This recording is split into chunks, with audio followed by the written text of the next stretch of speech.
Hello, BAS alumni and friends.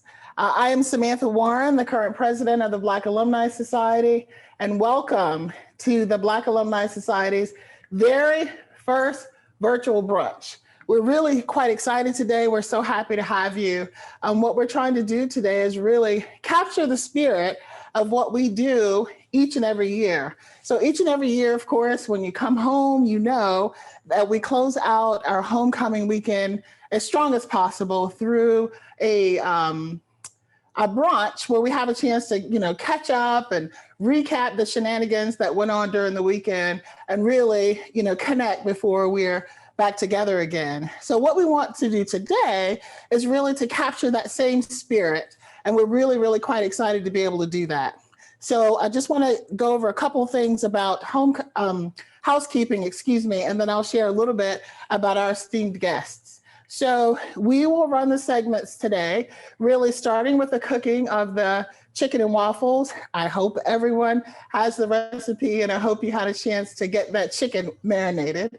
And then we'll close our session with some African-American history and a wonderful, wonderful, very creative mixology set. And you are free to raise questions through the chat throughout the entire segment.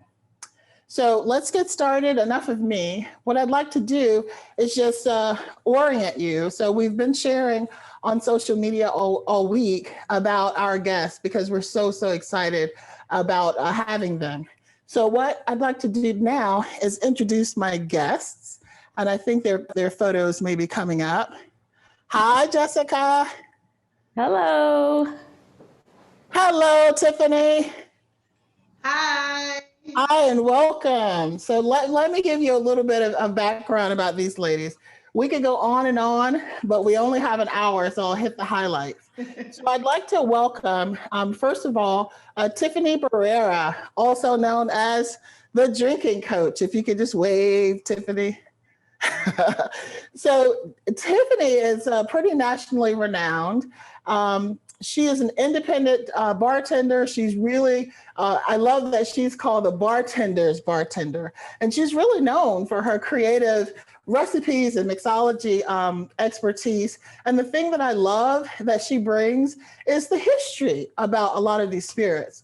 Oftentimes, we enjoy a good cocktail, but we don't really understand some of the origins and the history, particularly as it relates to the African-American lens. So I'm happy to have Tiffany join us today because she'll certainly bring that. Tiffany has just been recognized, again, all over the country. She does pop-up dinners. She does consultancies. She's recently been recognized in Food and Wine magazine. She's a pretty big deal. So anyway, please give BAS a nice warm welcome to Tiffany. Thanks so much. You're welcome. Thank you. Absolutely. And then I'd also like to recognize Jessica. Jessica Simpleton is an NC State alum, which we're so happy to be able to share this with a fellow alumnus. She is also like the consummate entrepreneur. So she cooks, she runs businesses, she has a design business, she's everything. If you haven't had a chance to take a look at her work, check her out on Insta. You can certainly check her out on her own personal site. She runs a fantastic blog called the Cast Iron Chronicles, which I love that name in itself. So she's going to lead us through the majority of the segment today and show us one of her recipes that I don't think she's shared before, but we'll cook chicken and waffles today with her, and we'll also make a really, really nice syrup. So without further ado, I think we'll get started. And Miss Tiffany, I'll turn it over to you. Welcome and good morning. Is it me? Is it Tiffany? Okay. Hi, everybody. I'm Jessica. Oh, I'm and sorry. I haven't made this recipe. I'm sorry. That's okay. That's okay. I haven't made this recipe before, so I decided to do something different. and make a fall waffle. So it's going to be a pumpkin spice waffle. And I'm going to do my super crunch spicy chicken wings. And then we're going to do a Jack Daniel's honey pecan maple syrup. So a funny story about that. I actually got a little excited last night for our win, Go Pack, and we kind of finished off the Jack Daniel's. So I'll actually be using Uncle Nearest and actually with this, it's Black owned, and it was actually created by the slave who taught Jack Daniel's how to make his whiskey. So we'll use this instead. It's a little stronger, but we'll use that. So the first thing we're gonna get started with is our chicken. If you got the recipe, then you should know that you should have the chicken marinated already. So this is marinated with a little bit of buffalo sauce, a 1/4 cup of pickle juice, as well as hot sauce. So I used Texas Pete. It's made in Winston-Salem. And I also used Louisiana hot sauce. So this has just been marinating overnight. Now the first thing we'll need to do is get our flour. We have 2½ cups of flour. Now the key to making it crunchy is by taking a tablespoon of the sauce that the chicken was soaking in, and you're going to just drizzle it in the flour. And if you mix it up, it creates a little bit of clumps. And what we want to do is make sure when we dredge our chicken, we put those clumps in there. So to season our dredge, we are going to be using 2 tablespoons of salt, 2 tablespoons of cracked black pepper, 3 tablespoons of garlic powder, 3 tablespoons of paprika. Then we're going to be using 3 tablespoons of parsley as well as basil. And for a little spice, we're going to be adding 4 tablespoons of cayenne pepper. If you can't take spice, you can remove this or just drop it down to like 2 tablespoons, but I'm going to be using 4. Okay. So again, we have our buffalo sauce in here. We're just going to give this a good mix. With the paprika and the cayenne pepper, it's going to turn your oil kind of like a deep orange color. But if anyone knows, growing up in a Black home, you know you can save your chicken grease and use it again. And Only bacon on grease. And bacon grease. Yeah, and bacon grease. Now, I don't know how safe it is, but my grandma used to save the dredge and recook the chicken. I thought it might be bad, especially with salmonella, but hey, I ate her chicken and I'm still here today, so. All right. All right, so we got our dredge going. Now we are going to coat our chicken. All right, so when you take the chicken out the bag, try not to shake off the excess marinade on it. So we're just gonna put the chicken in here. And the technique to create the clumps is to pat the flour onto the chicken. You wanna fully cover it. And since you have wings, the most annoying part when I go buy wings from other places is it's like a little piece of the wing underneath here that's not fully coated. I hate that. So make sure you pat in all the crevices. Try to keep one hand wet and one hand dry. You shouldn't have both of your hands white right now. Too late, Jessica, too late. Too late. Oh, you're gonna have to scrub your hands. And also, you should have heated up your oil. The oil is heating up right now on my stove. But this is gonna take a little while so that you can get your chicken. Once you get each one coated, go ahead and put it on a cooling rack. And you can let it sit while you're doing the other ones. Sam, how you doing over there? I think I'm hanging in. I'm I'm doing all right. I'm trying to remember the pat. That's Yeah, so make sure you important for our pat. That's where the crispiness. crunchiness comes in. Yeah, And thank as you you're for doing more and more chicken, you'll get more and more clumps. And just try to use those clumps because that's going to create a real crunch. right. So I love that you're sharing this with us today because it's really kind of counterintuitive. Typically, when we hear about battering up our chicken, we're always told to shake off the excess of everything. Yeah, I don't really like heavily breaded anything. Right. When I do shrimp, I use tempura batter because I Oh, don't like nice. really thick breading. So these will be crunchy and it won't be like a layer of bread that you have to peel off. Right. I can tell these are already going to be the bomb. Yeah, and you see the color of your flour. It's not white. It's a little off-white from that paprika and the cayenne pepper. Yes, And and I we, think sorry, Jessica. I think what I learned is maybe I haven't been seasoning my flour well enough. yeah, you This is gotta season your beautiful. flour.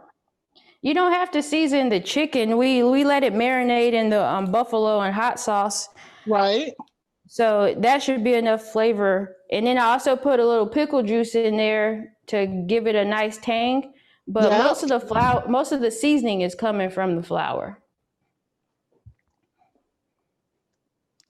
So if you have a large deep fryer, then you can probably fry more chicken than I could. I'm using a cast iron pot. Wouldn't be the Of cast iron course. chef if I didn't use one. That's But right. I Of actually course. have a Dutch baby cast iron pot that I got. I think my lawn sister bought this. I can't remember. Please forgive me if you bought me this for our wedding and I'm saying the name wrong. But I think my lawn sister bought me.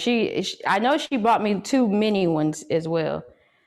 But I Wow, have she's a about 8 keeper. pieces done right now. So I am going to go ahead and prep my pot. All right, move this out of the way.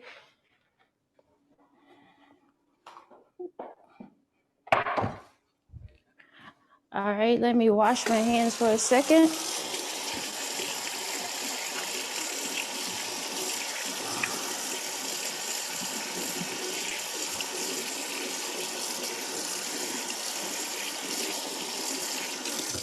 The only thing about frying chicken is you're gonna have stuff all over your hands.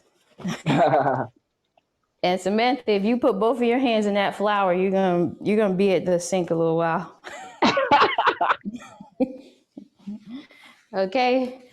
All right. So we're gonna come over here. So you want your flour to be about 350 degrees, but if you don't have anything to test it with, then you can just take a little pinch of flour, and if it sizzles, then the oil is ready. So this oil needs to be heated up a little bit longer.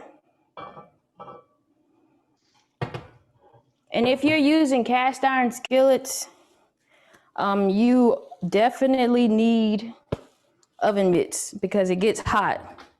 If you didn't know, I have my own oven mitts. All right. See, the designer. All right, so we're gonna let this oil heat up just a little bit more. But while that's heating up, we can dredge some more chicken. Now, that's a good idea. I should have turned it on a little bit sooner. What are you using to fry your chicken, Sam? I think I'm using canola oil. What about you? I'm using canola oil. I Oh, meant the perfect. device you're using. What are you cooking it in?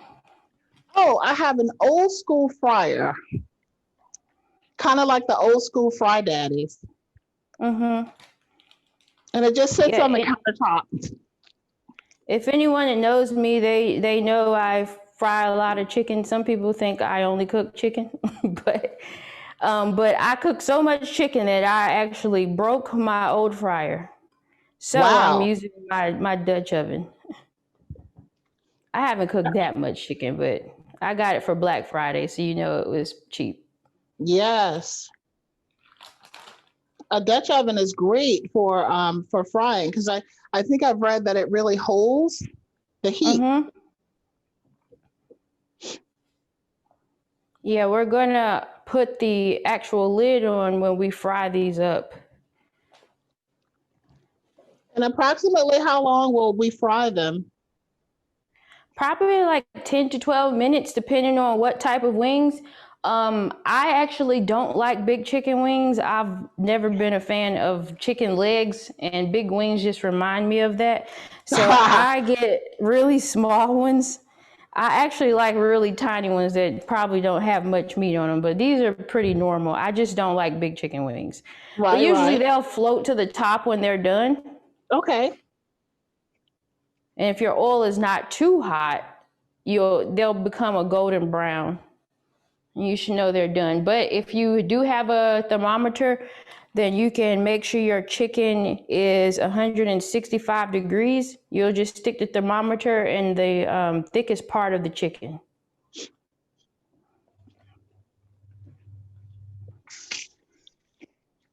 Now, Okay. Jessica, I have to say that growing up in the South, we always tested the oil by just adding a little bit of flour. That whole thermometer thing, I didn't even know about that until I became an adult.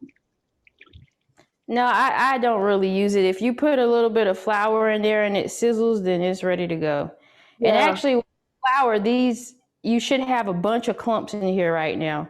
Yeah. So actually, the later pieces of chicken that you cook will be more crunchy. So I'm going to test this out and see if it sizzles yet. Okay. It is sizzling. So we are ready to cook. We're ready.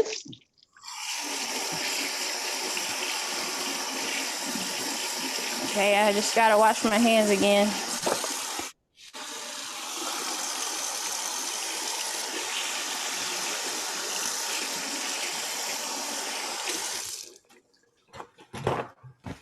Okay. All right, yes, my oil is definitely ready.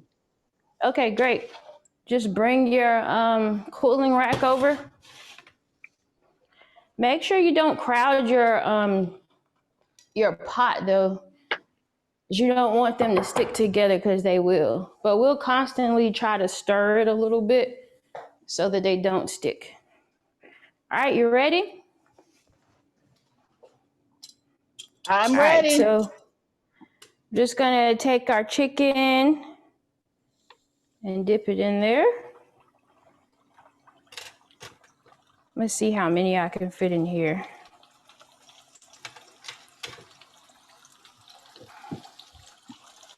I think I'm gonna do about 5 of them. Okay. Because my wings are smaller.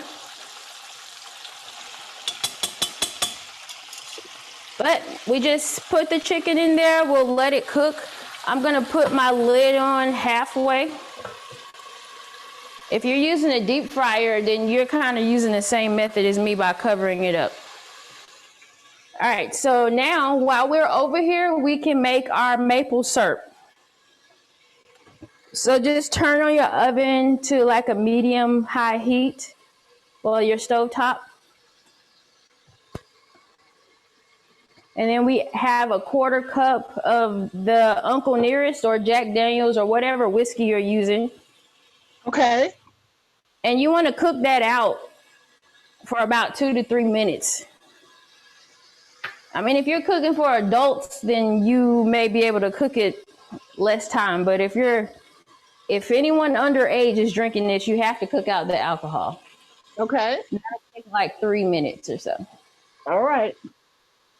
All right, so our other things that we're going to add to this, and I'll tell you while that is cooking, is we have a 1/4 teaspoon of cinnamon. We have 1 tablespoon of butter. I used unsalted. And then we have 1/2 cup of chopped pecans. And then 3/4 cup of maple syrup. All right. All right, so let that cook out. Again, if you're using a Dutch oven like I am, make sure you use an oven mitt. And we can just kind of check on the chicken. Just make sure they're not sticking, so just move them around a little bit. But I can Okay. already tell they're getting crispy. The color is absolutely beautiful, Jessica. Thank you. So that's been cooking for about a minute and a half. We'll cook that for like 10 to 12 minutes. Okay. But you can see the alcohol heating up. It'll start to bubble a little bit. Once it starts that, you can turn it down slightly.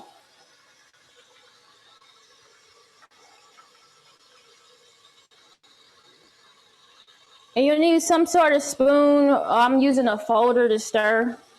But you can see that it's bubbling right now.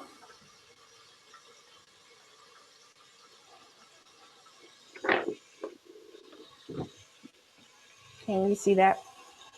It's bubbling. All right.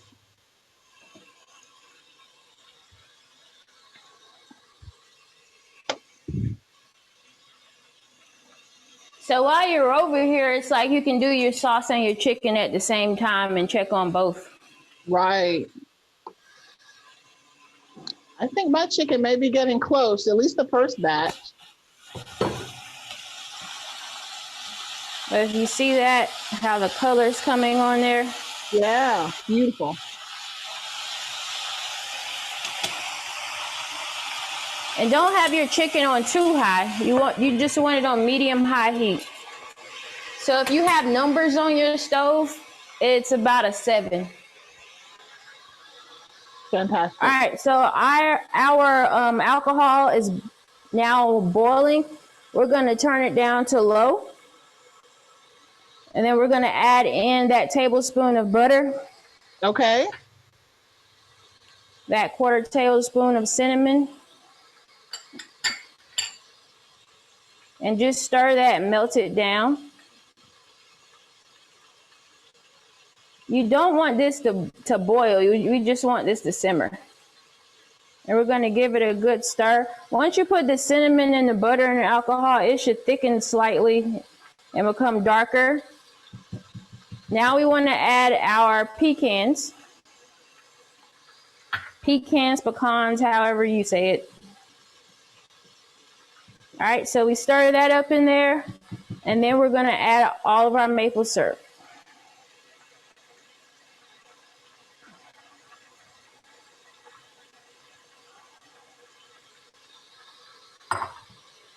So I can Give that a good stir, and we're just gonna let this simmer on low. Okay. All right. Check on that first batch of chicken one more time, and then we're gonna go ahead and make our waffles.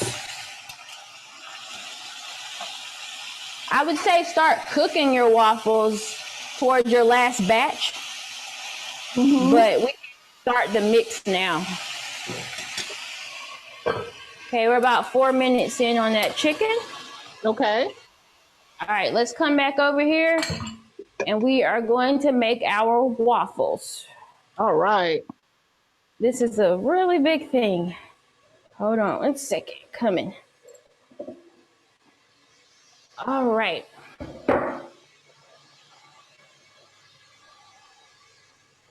Let's take my labels off. I didn't want to forget what I was telling you guys. All right. So for the waffles, we have to make a wet mix and a dry mix. We're going to make the wet mix first and put it inside of the dry mix, okay? So let's start with the wet mix. So we have 1 1/4 cup of milk. I'm using almond milk. I don't really use whole milk or anything like that.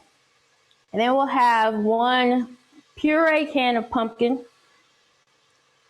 I know there was questions about the size of the can, but this is 15 ounces. That's a little shy of 2 cups. So we're just gonna scoop that, put that in there.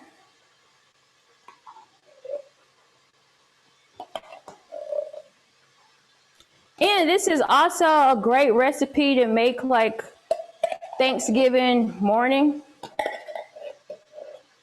I don't know about you guys, but growing up in a Black household, when it was Thanksgiving time, they will say dinner is at 3 o'clock, and that really means dinner is at like 5. So you're like hungry that entire day. That is So we're also going to add two whole eggs and then 1 egg yolk. Okay. Then we have a 1/4 teaspoon of vanilla extract. And then we have a 1/4 cup of brown sugar and a 1/4 cup of white sugar. So you're just going to add both of those in there. Now before we mix that, because I want to use the same whisk to eliminate the amount of dishes I'm using, we have our dry bowl, and to that we are going to add our baking soda. Then we have baking powder.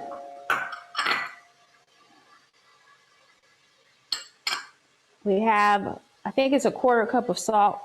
I mean, a 1/4 teaspoon of salt, sorry. And then we have pumpkin pie spice. Okay, so we'll give that a good whisk.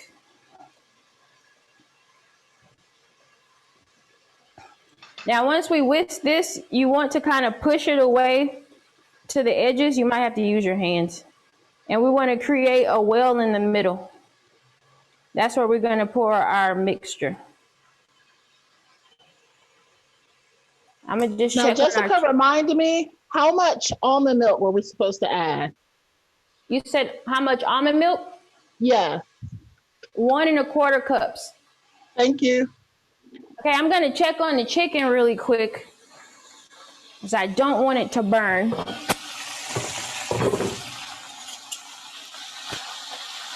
But look at that golden brown color. Beautiful. Now, if they're floating and you get like bubbles on your chicken, sort of like this, just flip it over so it can cook on the other side. But you see they're floating, so they're almost done. I'm gonna give it a couple more minutes and take those out. Okay. Now you can let your chicken rest on a paper towel lined plate. So I'm gonna go ahead and prep that plate.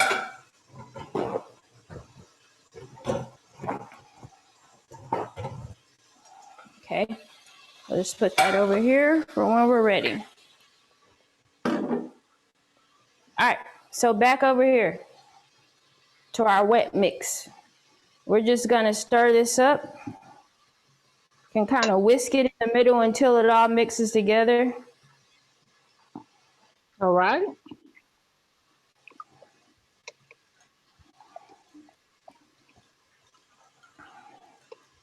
Smells amazing. Yeah, that pumpkin and the pumpkin pie spice is really strong. It smells really good. Now, some people may use an actual hand mixer when they make waffles, but with this, you don't want it to be too mixed up. You want it to kind of be thick, so it's best to do it by hand. Okay. All right, so we have a good mixture. If your mixture is too thick, then you can always add more almond milk. So now we are going to mix everything together. All right.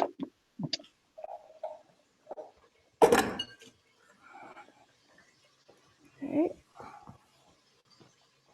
All right, so you create a well inside of your flour, as I have right here.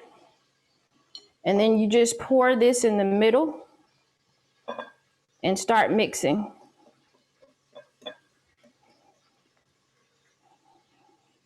All right.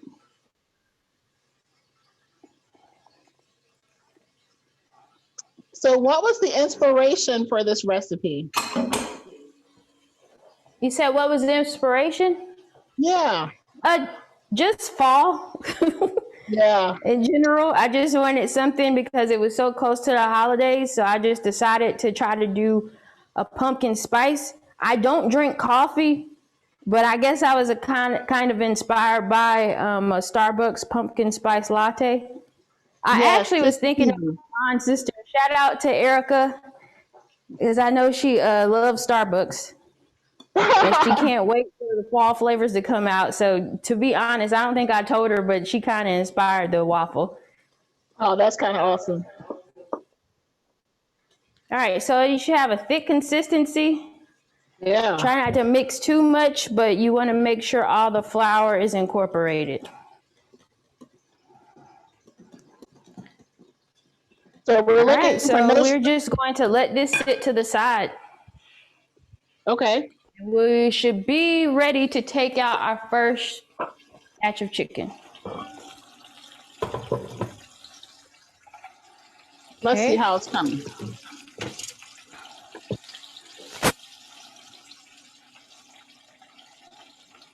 This is how mine looks. Delish.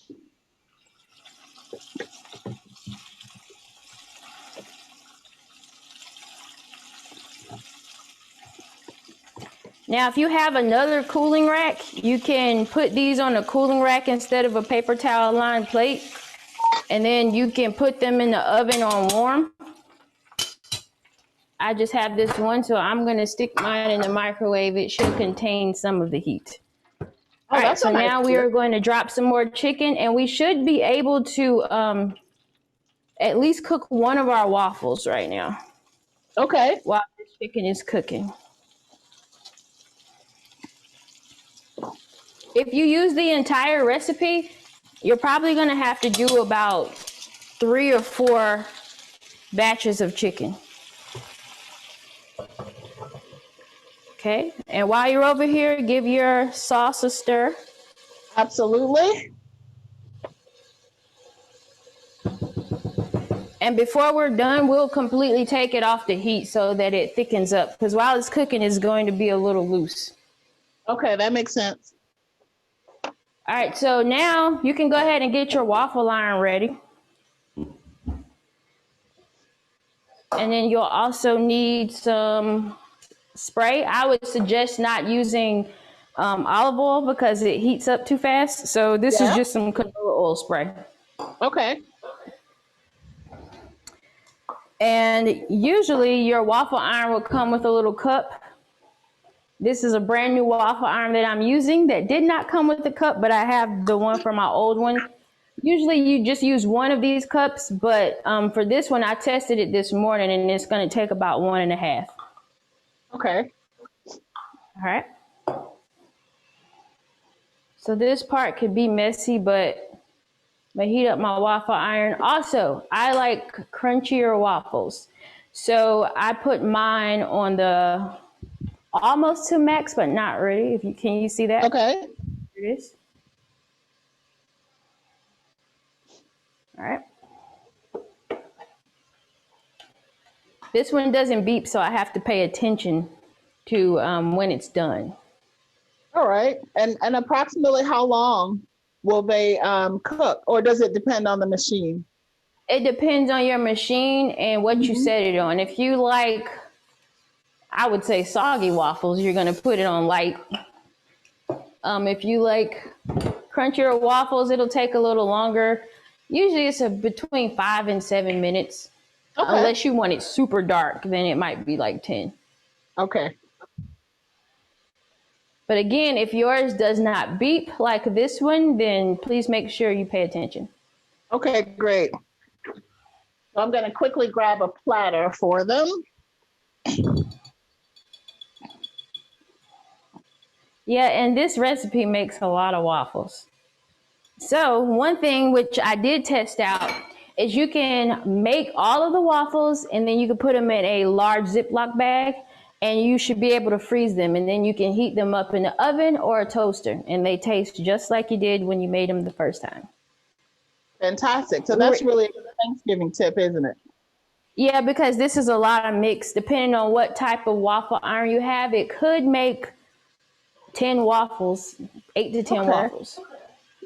We're only going to use one per person for this. So I think I had like 6 waffles left over. So we were eating waffles like all last week. Just pop them in the oven. I'm going to make sure you remember to come over here and stir your chicken to make sure it's not sticking together. Just move them around, making sure they're cooking evenly. All right. Looking good. Okay. My waffle iron is not ready yet. But Mine a is little getting, history on chicken and waffles. So the thank origin you. of chicken and waffles is actually kind of blurry. So some people say it comes from African Americans in the South, where they used to eat chicken and pancakes, then pancakes turned into waffles. Right. Or some people say that it comes from Harlem, New York, and it was like in the cotton clubs, and they used to eat chicken and waffles there. And then I don't know if anyone's been to LA to Roscoe's Chicken and Waffles, but the not the owner, but the founder of Roscoe's Chicken and Waffles was actually a singer in the cotton clubs in Harlem. Then he moved to California and opened up Roscoe's Chicken and Waffles. So Ah, it very could nice. be whatever you want it to be. The history is not really clear. All Well, right, I my can waffle get iron is ready. I sprayed it with the canola oil. It's really hot right now. mine So, is. is yours ready? It is, and it is very You hot. have that big boy over there.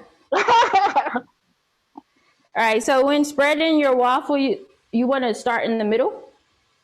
If you can see that, kind of go in a circle.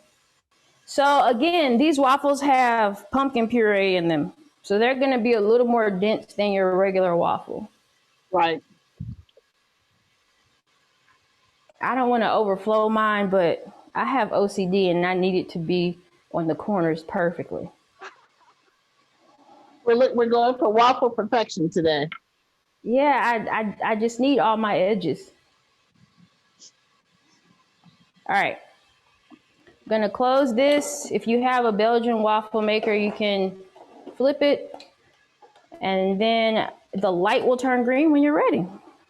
So Fantastic. while that is cooking, let's go check on our chicken as well as our sauce. Now our sauce, I kind of just want to turn that off right now. Your oven doesn't turn off completely. It'll still be warm enough to make sure this stays warm for our syrup. So let's check on our chicken.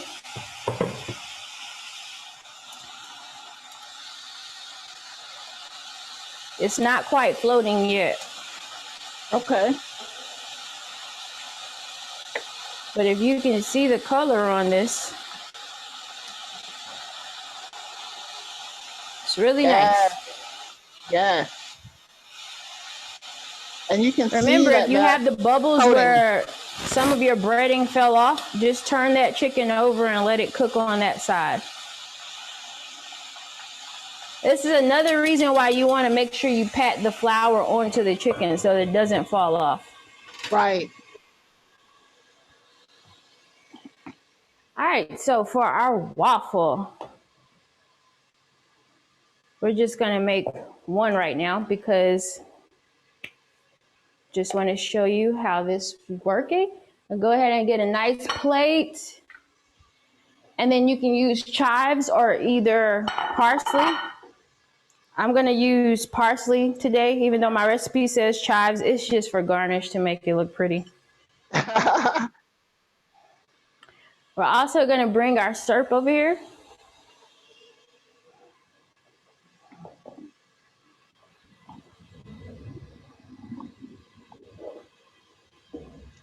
And to do like strings of syrup, you can use a whisk.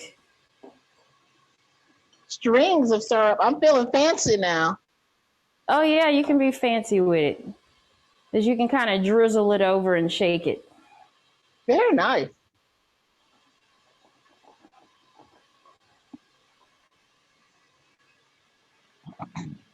So Sam, do you make Yes. waffles for your family often? I don't, but we're going to start. We've been talking about it forever, especially around the holidays, which seems to be like the prime time for waffles. So that we have our machine, I think we'll be doing it more often. And your Yeah. recipe. Can you smell it? Because mine Oh, smells good. yes, it's literally taking the house over in a nice way. Yeah. Beautiful. Smells like a Bath and Body Works candle. But better. All right, so mine is ready. Again, I like mine crispy. All right. So I Oh, need look at that.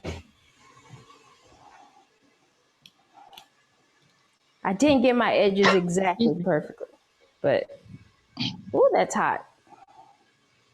All right. So look at that pretty waffle. It's Okay, while gorgeous. that's sitting, I'm gonna go ahead and make another one while I plate. And mine is still running. So hopefully it'll be ready in a few secs.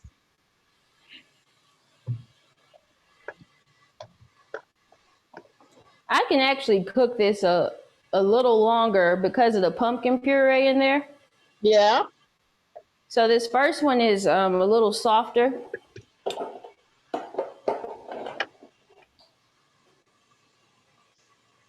It's good looking. Yeah, it does look good. I'm gonna move this out the way so that everyone can see.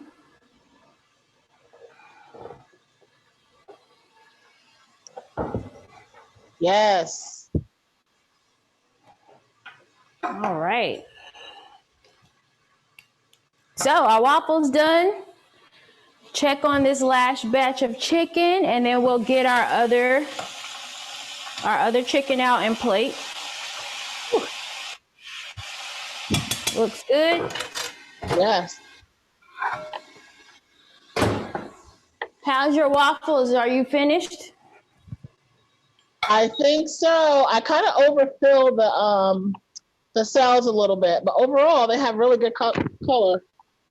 Oh, if you over poured, have fun cleaning your waffle iron. All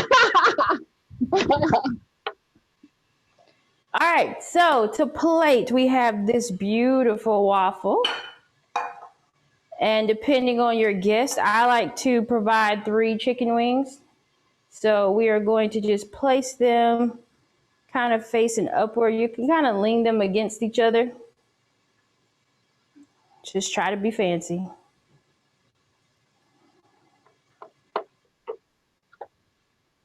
Let me get this big one. All right, so it creates like a little mountain. I have to flip this one that way for it to stand up. There we go. Very nice. Clean the excess off your plate because it's so crunchy that crunch kind of falls off. Okay, you ready to put some syrup on top? I'm pretty close.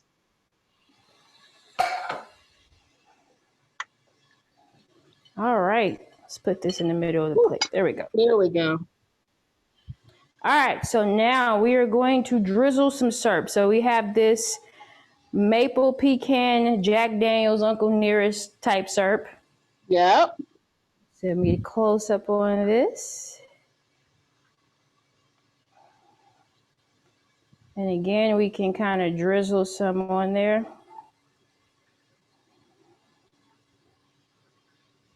Delish. All right. So now as a garnish, I want some of those pecans on there. I'm going to use a little spoon.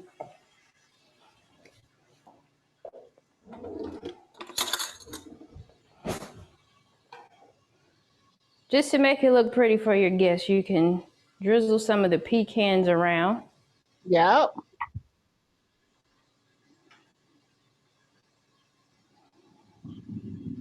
All right, and then we're going to garnish it. Again, I'm using parsley. You can just put it all around.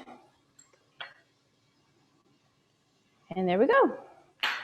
That's chicken and waffles, guys. Fantastic.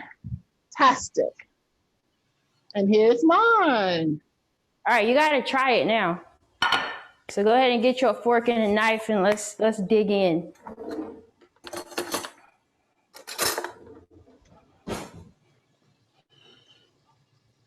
Don't forget your chicken. Your other batch of chicken is cooking over there. Thank you. All right, you got to try it and tell me what you think. So I can got already a little tell. bit of the waffle.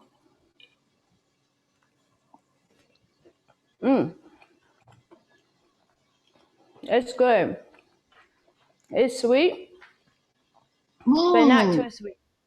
That is excellent. Tastes like fall. All It right, you gotta does. taste the chicken and let me know what you think. All of the spices really come through. Mm. Mm.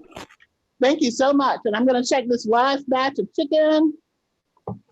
All right, I hope y'all have fun making this because I'm gonna have fun eating it. We had a fantastic time, Jessica. Thank you so much for sharing your skill and your gifts with us today. And we're all looking forward to finishing up these yummy chicken and waffles. So grab your shaker and let's make some drinks. All right. I am drooling over here. Hello, how are you? I'm so good. I'm so hungry. I know, did you see that? I'm like, wait a minute. Usually, but I'm catching up. Trust, I'm here in Atlanta, Georgia, and I've got some chicken and waffles on the way. As I saw the menu, I thought, oh, I gotta have it. I gotta have it. Jessica, that was amazing. Absolutely. Well, we are super, super excited to have you share with us some of your gifts. I love the recipes that you share. I think what most of our alums don't know is that I said, Tiffany, whatever you do, we have to have at least one red drink. And you came through with the hibiscus.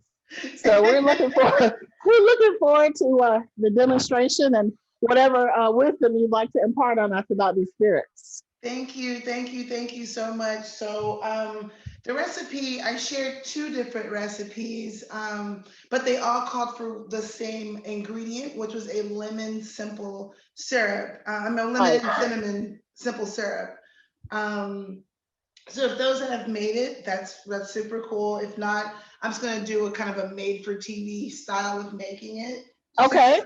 Super easy. I'm using my mason jar, and I've got my grater. My mason jar is my favorite bartending tool, no matter where I travel or how fancy I get. I gotta have my mason jar with me at all times. Yes. And so I'm just taking a whole lemon. The skin of a lemon and all citrus has beautiful oils that just extract such great flavor, along with brighten up a lot of cocktails. And lemon was used a lot in pre and post prohibition. Something that I always like to talk about is the fact that African Americans and Blacks had a lot to do with cocktails since early 1600s. But I'll get into that. So what I did for my simple syrup was grate out all the lemon zest. The lemon zest is so powerful, and the oils of it and the flavors, excuse me, come through really bright when you add different spices. So I'm just grating my lemon all the way until it's clean. Yeah. And this could have been done beforehand. I'm not going to show you the entire process due to time. And then once I've cleaned it completely off, I slice my lemon in half and I juice those seeds and juice out of the entire lemon.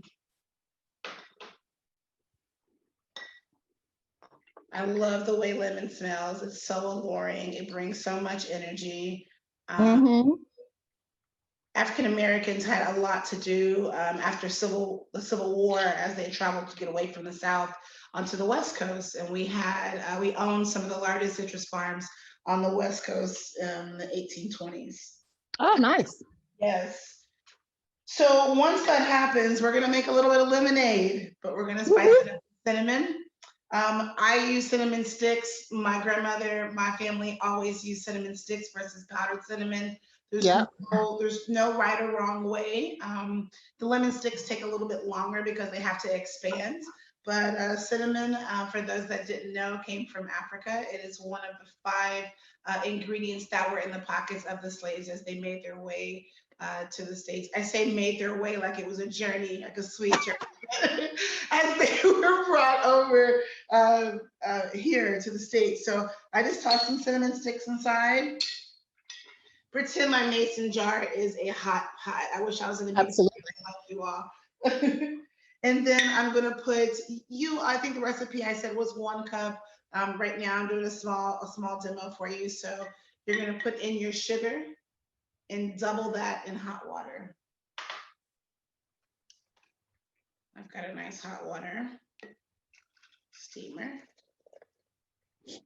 So if you think about it, we just made cinnamon lemonade.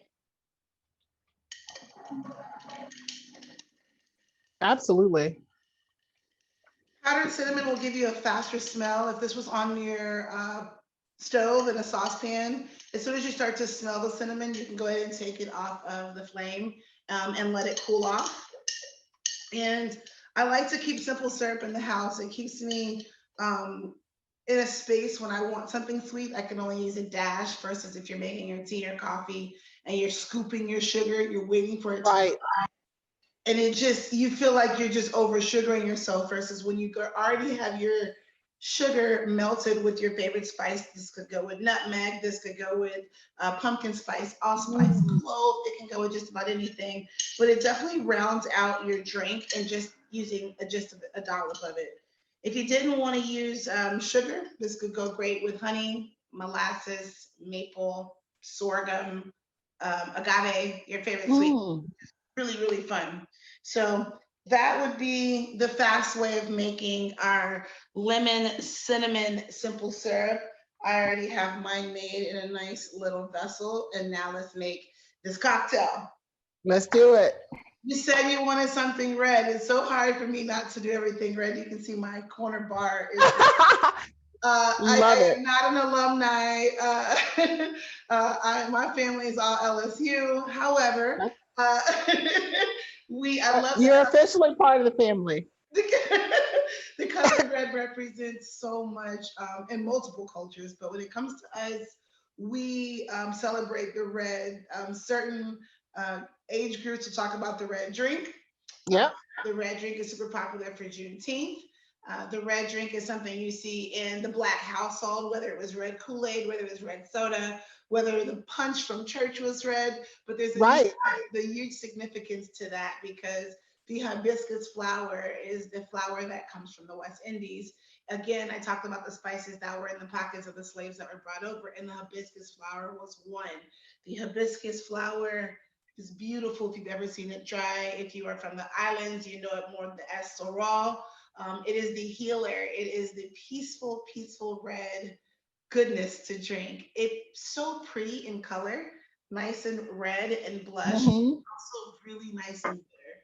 We celebrate everything in my house with a red drink because of the bloodshed, the love that went into, excuse me, the love that came from our ancestors. And for you, this is for NC State. So let's tie together. Cocktail, excuse me. I named the cocktail Galloway, and I'm not sure who knows who Galloway is, but Abraham Galloway had a lot to do with North Carolina's presence. He was a fantastic man. So I'll talk about him when we take this first sip, but let's get to making this drink. So I have a cocktail shaker. For those that don't have a cocktail shaker, I suggest support your habit and your hobby and go get a good cocktail shaker. If not, it's cool. The mason jar is always so nice. You always want to build your cocktail cheapest ingredient to most expensive.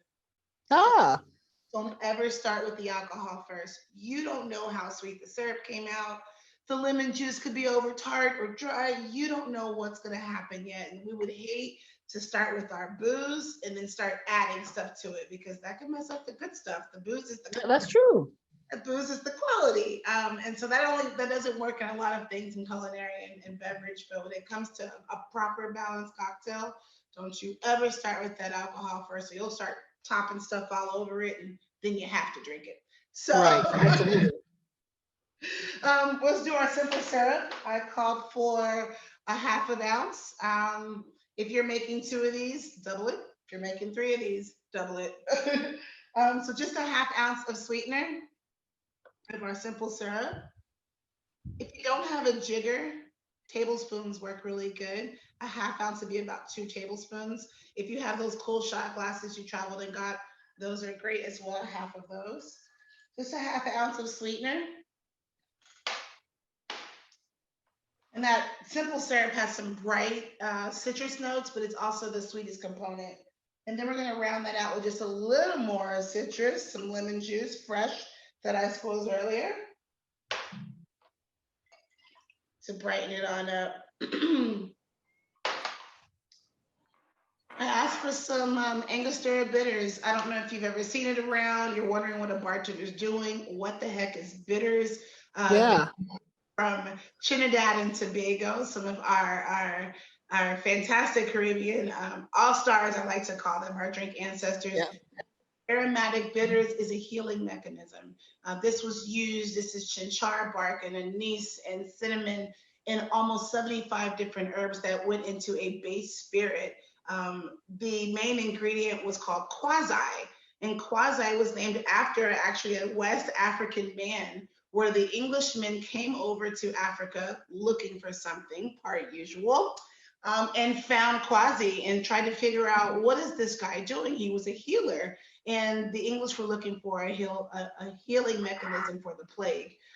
Quasi shared what he was doing, how we were praying, how we were working, how we were healing, and Angostura Bitters has that main ingredient, which is that chinchar bark, which is that very aromatic, alluring smell that kind of smells like fall to me. If you do have it, give it a whiff. Bitters does not make your drink bitter. It just gives it kind of a curve, a little attitude. As All right.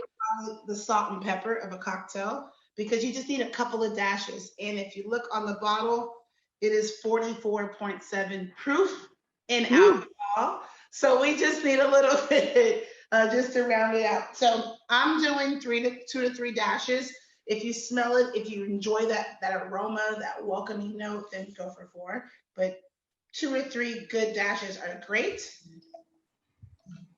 I'm going to do 4 because I love that flavor. And so our mixture should smell so good. The cinnamon should be coming out. The lemon should be coming out. The Ango has taken it to a whole nother level. This is healthy. Yes, this is healthy. Love it. So I steeped some hibiscus tea. If you weren't able to find any hibiscus tea, it's so easy to find on Amazon. Latin stores, wherever you may live, Latin stores sell hibiscus tea super cheap. But pomegranate juice would work just as well. It's going to give you that bright color, nice and bitter, and a great antioxidant like hibiscus is. We're using 2 ounces. Okay. Big ounces. There's no sugar in our tea, so that bitterness is going to touch that simple, that lemon. We basically just made a fancy, nice hibiscus cinnamon tea. We could stop here if you wanted, and this could be a great mocktail. You could shake this cold and be done with it. But we're celebrating, so not stopping. So let's turn up. That's right. Let's turn up. And I love that some are familiar with Uncle Nearest. These are one of my amazing clients and good friends. Yes, this story is legit. Some people got this story mixed up thinking Jack stole this recipe. Jack did not steal this recipe. This is Jack Daniel's best friend. They both were, Jack was more of an orphan, chastised and casted out from the white community. He was an orphan. He was a little guy. He wasn't as racist as most white people were in Lynchburg, Tennessee, through Shelbyville. And he could make good whiskey. He knew how to do it. And he only knew one guy who did it just as well. And the master distiller, Nearest Green, was a free slave. He was free. Jack was like, hey, bring it back to me, homie. I miss you. We grew up together. Let's hang out. Nearest was like, I can't hang out with you. You're white. This is not going to work right now. It's a real true story of friendship. And the story of it to me is more that all whites weren't one way, just like all blacks weren't that way. We were very educated. We were very solid. And so anytime I can drink whiskey in my house, along with other things, Yes. I bring it home to Nearest and also the whole Jack family. And that's a lot of bottles that they make. So I'm going for 2 solid ounces for Nearest. All right. Now, So Tiffany, a question has come in for you. yes. So for how long do you recommend that we store a simple syrup? And does it necessarily need to be refrigerated? Yes, you want it to be refrigerated. I always keep mine in a glass vessel, aka the mason jar, and usually Mhm. it stays up to about 2.5 weeks, depending on how cold your refrigerator and the spice that you may use. Sometimes the spice can create a small film of mold here and there. Doesn't happen all the time, but I have had flavored simple syrup stay in my fridge for up to 3 weeks that still holds its flavor. Nice. And want to hold that, yeah, hold that flavor. Plus, you should be drinking it anyway. So, yeah. Hello. Yeah. Thank you. You're welcome. You're welcome. I get that question often. So people are like, how long can it stay? It can stay as long as you keep drinking it, get through it, but keep an eye on it so no film gets on top. Let's shake this baby cold. Now I'm going to put you to work now. I see a lot of people that make cocktails, and when they get to this part, they get real nervous and they rock it to sleep. We're not going to jack the drink. We're not going to shimmy the drink. We're not going to be afraid to make this cocktail. You deserve a proper cocktail. You deserve a balance, and we need that ice in a drink to dilute the flavors. We just put almost 100 proof alcohol inside with some sweet goodness, and spices. And so water is very important for us bartenders and for a proper cocktail, because we can't make a cocktail without ice. So fire to a chef is ice to a bartender. And we want to shake that thing, make some noise. Shake that thing. Shake it up. Shake that thing. Yeah, make sure the top is on whatever vessel you're using. Make sure it's good and tight. And you want to bring it high and you want to shake it.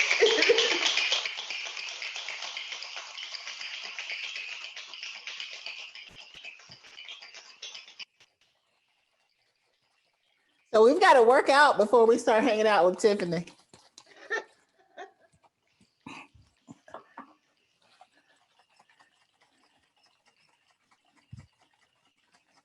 You know how they say to sing a song while you wash your hands? That's how long you should shake. You should sing a nice birthday song, your favorite hook, whatever it is, to make sure that this baby is cold. The worst thing you want is a hot drink. I know some of us are like, light ice. You're not going to get more alcohol to light ice. You're going to get a hot drink with light ice. There you go. To make this a double, I suggest that you add double ingredients. Adding alcohol doesn't make your drink better. It only makes it. All right. Tips on top of tips. We want to make it balanced. And then with our shaken contents there, get your favorite rocks glass, champagne glass. I'm not going to be weird with you and tell you to use the right glass. It could be a coffee mug for all I care today. And you pour that right on in. Ooh, this makes me happy. As you shaken it, when you shook it, it should have gave you a little bit of foam there. That's that citrus that built in. That means you did a good shake. That means all right. I passed. Yes, I've got some sliced lemons. Fresh is the best. You always want to use fresh ingredients. Don't buy anything pasteurized when it comes to citrus. You deserve fresh. It's really good. And bruised fruit in the store is A-okay. It's on sale. I always make jokes. All fruit matters. Go get that bruised fruit. Go get it and juice it, because all you're going to do is drink it. Great tips. Yes. Beautiful. Mine is gorge. It is gorge. I'm pretty proud of mine too. Yes. The cinnamon stick, lemon, whatever you'd like goes inside. Cheers to you, NC State. This is amazing. Yes, thank you. Much. Cheers, everyone. That is delicious. Oh yeah. I think that Galloway, those that know about Galloway or want to read on Galloway, did so much for North Carolina. In some Civil War time, he was a spy for the Union. He couldn't. He definitely knew how to communicate well. He was a Mason. He was a Republican. He was an interesting guy. But he did a lot for the state and the state's health for women's suffrage, and he represented home very well. He's a political leader, just like at any point of this time, to be even known, to be recognized and notable as a Black man at that time frame is great. When he died, there were 6,000 people that came to his funeral. 6,000. 6,000 at his. Wow. He passed in 1870, and he was born a slave, freed, but he had a mission, and it was really just to represent the more educated status of the Black male in North Carolina. And he did well. There's a couple of books and stories out on him. And in 2015, I found out that there's going to be there's someone working on a larger compilation of his work and other politicians that were Black from North Carolina. So look out for that. I always look out for things. I get deep diving when it comes to African American history. I love Black excellence. And unfortunately, when it comes to cocktails, it's hard to find. But when I think about cocktails and how nerdy I get, I think about the time frame from 1600s, our first president, up to post-Civil War, and there was always some ownership and slave ownership at this time. Horrible. Yet, if you think about it, for the lighter side, the silver lining, which is very thin, we were the ones that served. We were the in-house, we were out-house. We got the tea, we steeped the water, we washed the glass. And some people look at that as that was the help, but the help, we had no one to tell us what to do. We did this all naturally, and we did it with poise, a little bit of fear, but with diligence. And so I get so proud to talk about cocktails, the creation and the hands and the labor that go into it. So absolutely. Cheers to that. Let me take another sip. That's delicious. I'll join you. It is absolutely delicious and beautiful. I mean, the hibiscus just shines through. It's truly Wolfpack Red. I love that glass. Cute. Thank you. Very nice. Very so. Do I see you have Uncle Nearest over there as well? I do. Though I think we may have different versions. But yeah. Yeah, there's two different marks before I go too heavy on what those guys do. They're good friends of mine. But the mark that I have, the mark that you have is Nearest Green's original recipe. I've been to Shelbyville a few times to work alongside of the team and the work they're doing to archive some of his work. He wrote recipes on the wall of the house he lived in, and so they peeled off paint and dug in there and found some of his sketchings. And that was a close recipe there. That's 100 proof that you have. Fast forward to 3 years later, they started to find a lot of living descendants of Nearest. And so the CEO and master distiller wanted to have the descendants have some input on the next bottle. You know, let's make your family live even more and put your name down all the way in the ground. Nearest, we had to find Nearest's grave. Blacks and whites were even buried separately. It was insane. So this is the first batch from the descendants, and the master distiller and this descendant, Victoria, is a woman. So this is another great mark of Black and Black women excellence. So it just means you gotta go get the other bottle too and taste those side by side. And of course, they're gonna continue to work on more barrels and more batching to give homage to Nearest Green, the community, his family, and to more Black excellence. So wow. So thank you for sharing that. You've actually piqued my curiosity, and I'm thinking, maybe the Black Alumni Society should actually have a bourbon tasting with you. Yes. I'm just saying. I would love that, and I'd love to get some of my good friends to log on. Maybe are we committing to this? We could be. Are we building this? Yes, we're definitely building this. I would love to get Victoria or Tracy Franklin, who is now the current apprentice for Jack Daniels, and Nearest together, a new bottle that'll be coming out really soon, just to mask the story of, it's so weird that we can say that, it's the mask the story of America, which we all have our feels about America, Yeah. but as I said earlier, some of those stories are not always so horrendous. And I'm just on the subject of alcohol, so I would love to do it, or maybe a field trip. All right. So we'll keep on with that. I'm gonna. I'll call you this week, and let's go So ahead and maybe a put this field thing trip. I mean, together. this virus has us in a place, but y'all are close. It doesn't take me 2 seconds. I'm in Atlanta. I see a bus ride happening Right. to the distillery. You Just can saying. jump right on. You I'm can jump right serious. on Delta. Okay. Let's have another cocktail before we get this started. Okay, great. And I'll look for questions. Let's see. Oh, so the alums have spoken. They said, "Make it happen, Sam. Let's do this." Done and done. Okay, next week. We're on the call. I'm here All for right. you.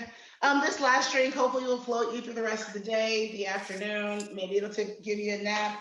I called it the Beyond the Dress, the cap and gown, graduates. Yes, yes.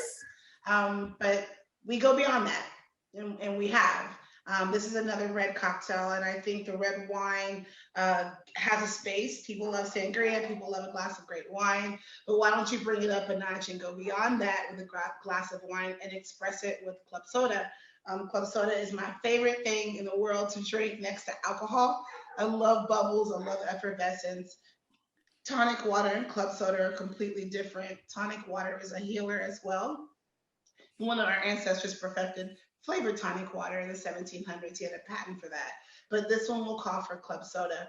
Club soda will always stretch a drink. If you're an old fashioned drinker, a Cosmo drinker, a lemon drop drinker, Crown, I don't know, whatever you drink, if you express it with club soda, I know you're thinking you're watering it down, but you're really expressing some oxygen and saving your life. So that's what this will be. All right. You need water. You need water. So we're going to start off the same way I said, with the cheapest ingredient first. As usual, I'm just going to ice my glass. I have a tall glass. This technique is called the build technique. So we're not going to be shaking anything unless you want to. We're going to build in the glass because we're going to express it with club soda. Still using that beautiful simple syrup. I told you it's universal. It's going to work for all fall. This can work for your teas or coffees, champagne if you want, whatever it is you like. And I'm calling for a 1/2 ounce of sugar, simple syrup, cinnamon simple, a 1/2 ounce right there in the glass.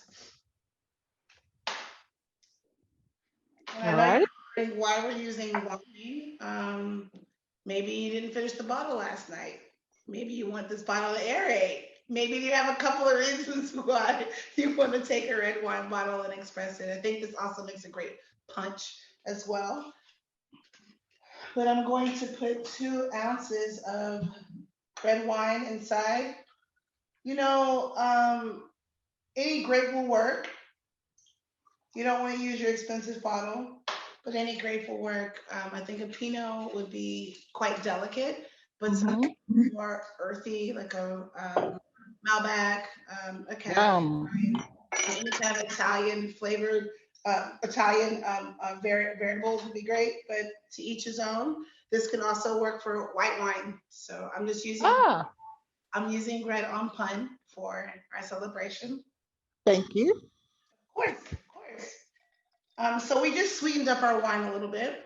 We're going to add a little bit of acid inside. Sweet and sour love each other. So adding a little bit of,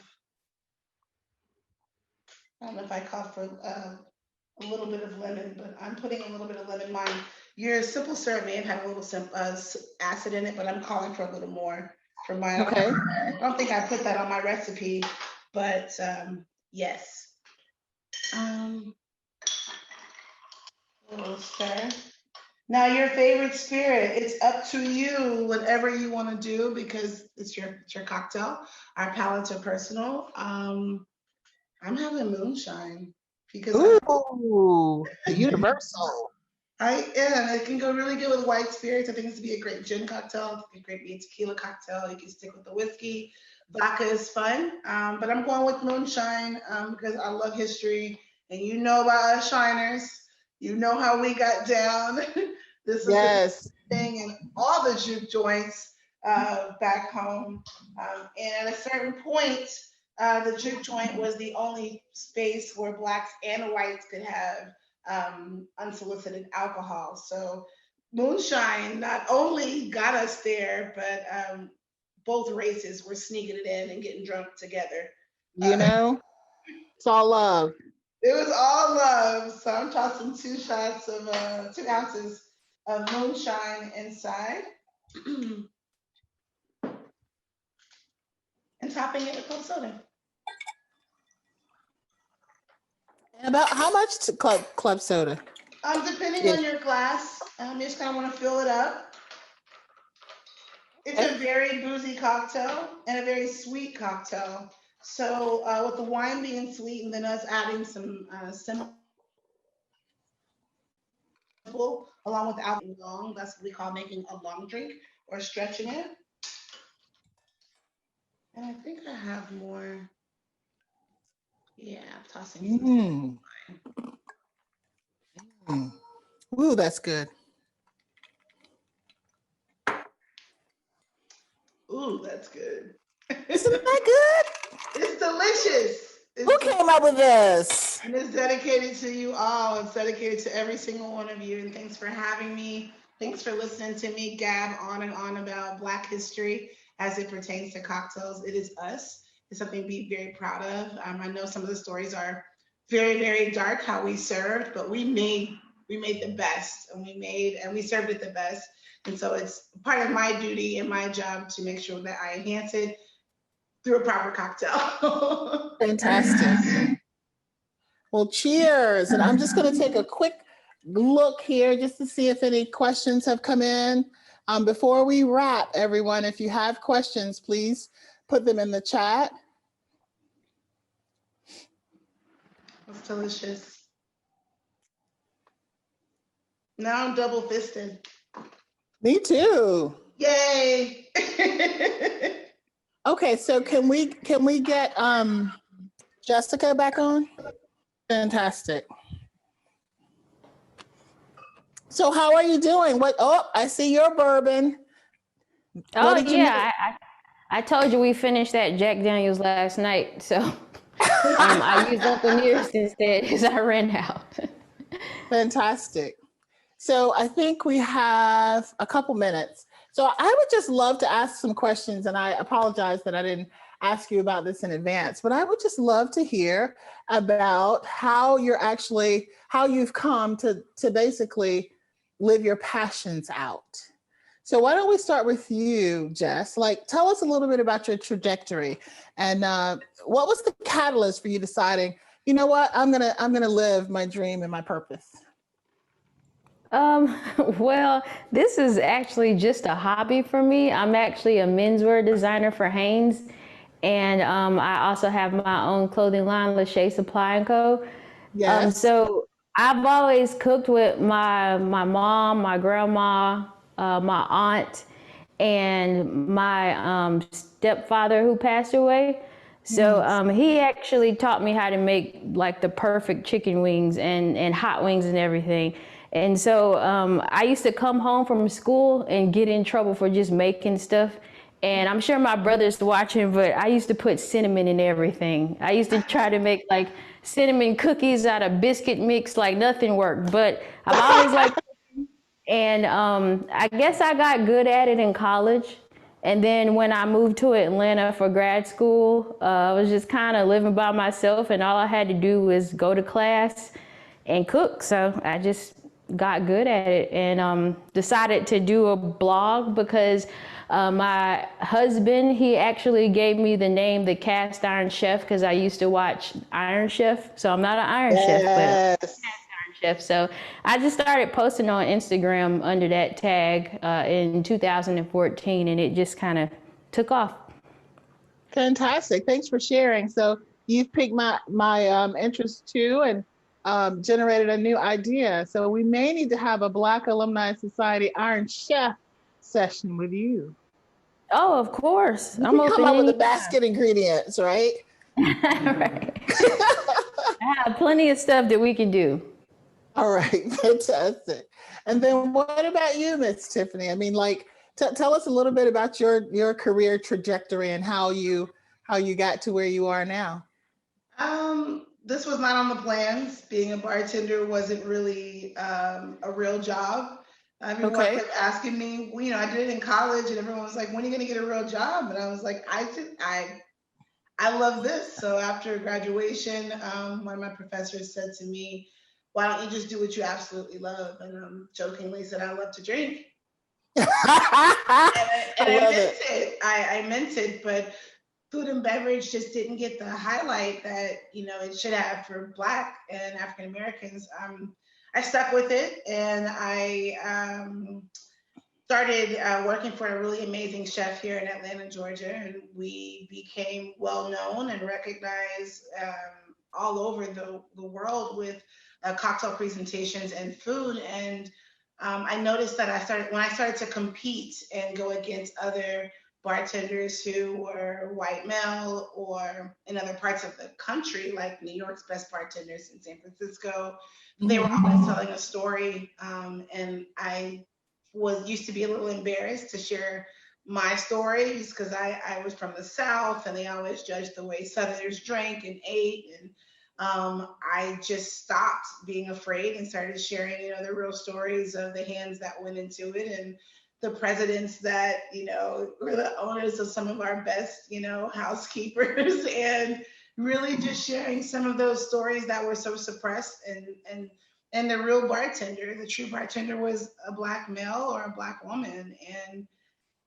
I, I never stopped. And then Food Network called. So Yes. I just can't stop sharing the truth, which is how much Blacks and African Americans have done for this country in food and beverage. So that's why I'm here. Fantastic. And we're happy that you're here. I have to say, I saw your latest Food Network segment, and I was literally jumping up and down in my living room with excitement because on that particular network, there are just not a lot of faces that represent us. And there, it was just beautiful to see you, particularly on that segment, which is like insanely popular. So congrats on that and your write-ups and food and wine and all that you're doing, kind of to amplify the voices of Black and Brown folk. Thank you so much. You're Thank you. welcome. So let me check before we close if there are any other comments. None have come through. Okay, fantastic.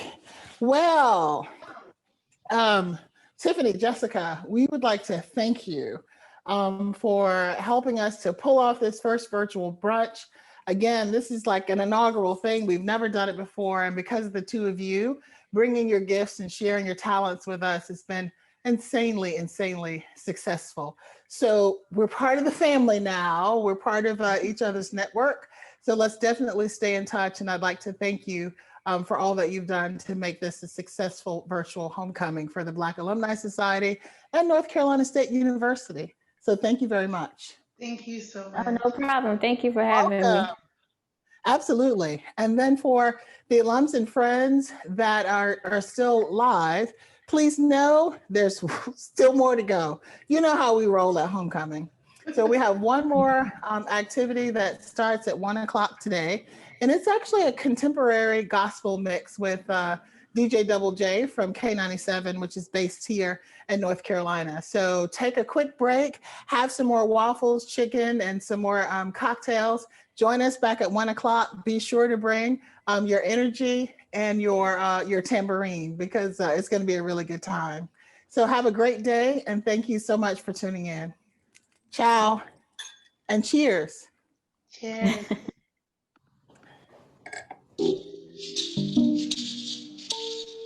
It's a wrap.